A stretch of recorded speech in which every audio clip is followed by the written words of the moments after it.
E muitas vezes, quer dizer, a gente tem assim de que as crianças brasileiras já nascem vendo filme norte-americano. E pouca condição tem, às vezes, de ver filme brasileiro, porque são poucos os filmes feitos para elas. E muitas vezes acontece, quer dizer, que uma pessoa só vai ter contato com o filme brasileiro mais tarde, quando está na adolescência, quando é jovem. Então, a sensação que fica é que, quando ela vê um filme brasileiro pela primeira vez, é que o filme brasileiro é que é estrangeiro para ela. Porque ela nasceu vendo um outro tipo de filme. De repente ela vai ver um filme falado em português e vai até estranhar, porque ela está acostumada que os filmes são falados em inglês e com legendas, né? Mas nessa época me deu muita vontade de fazer um filme com histórias brasileiras, e a gente fez esse filme que foi A Dança dos Bonecos, onde nós inclusive assim, improvisamos muito de novo, e eu chamei para fazer os bonecos do filme um mestre bonequeiro que tinha aqui em Minas Gerais, chamado Álvaro Apocalipse, que era um gênio dos bonecos. Além de ser um grande pintor e desenhista, ele fazia bonecos com uma qualidade enorme. E nessa época do Grupo Giramundo, né? Foi o fundador do Grupo Giramundo. E eu escrevi uma história que era uma história simples, em que 3 bonecos e uma menina, que passavam um determinado bálsamo, eles ganhavam vida. E esses bonecos eram roubados, e a história seguia por aí afora. Mas nós não tínhamos os recursos de computação, de como fazer movimentar esses bonecos. Já havia uma série de experiências americanas, tipo bonecos como os Muppets, manipulados por baixo, etc. Mas não era um recurso à nossa disposição.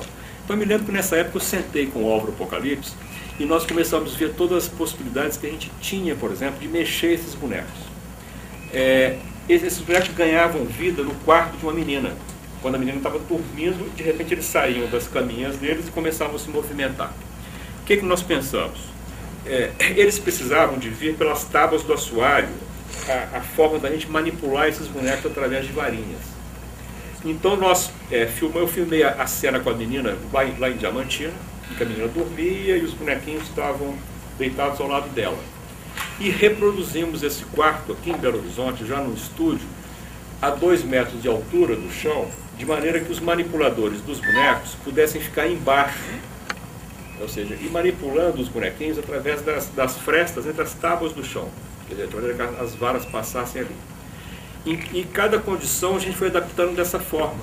Tinha um momento, por exemplo, em que os bonecos chegavam, eles eram colocados na mesa do industrial que ia reproduzir esses bonecos, etc. E aí o manipulador podia ficar escondido debaixo da mesa, ou quando estavam dentro do carro e os bonequinhos apareciam na janela de trás, os manipuladores podiam estar por dentro do carro. Então fomos buscando condições assim, que eram dificílimas para a gente fazer. Era um espanto, porque de repente a gente ficava vendo, não, apareceu ali uma coisa e tal.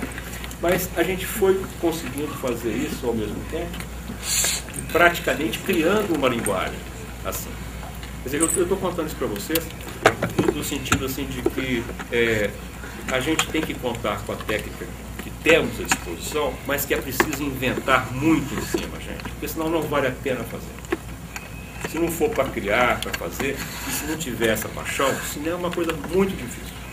Muito difícil. A narrativa por imagens, ela é muito complexa, ela é muito complicada, e vale a pena fazer quando a gente sente que a gente está criando algo novo, que a gente está levando para as pessoas algo que é diferente daquilo que elas viram tantas vezes. Se a gente pensar, inclusive, assim, no mundo de hoje, a gente é bombardeado por milhares de demandas, de provocações audiovisuais, seja um clipe, seja não sei o quê. Para você conseguir interessar uma pessoa, começa pelo interesse que você gera para você mesmo naquilo que você está fazendo. Porque senão ninguém vai prestar atenção naquilo que você está fazendo, não importa. Aquilo vai se perder no meio de tantas coisas, né? Então, quer dizer, eu acho que é muito importante pensar nisso, que aquela história que eu estou querendo contar, ela tem que ser extremamente original. Quer dizer, é uma história que eu posso contá-la, e eu vou contá-la da minha forma, da minha maneira, e vou torná-la interessante para as pessoas.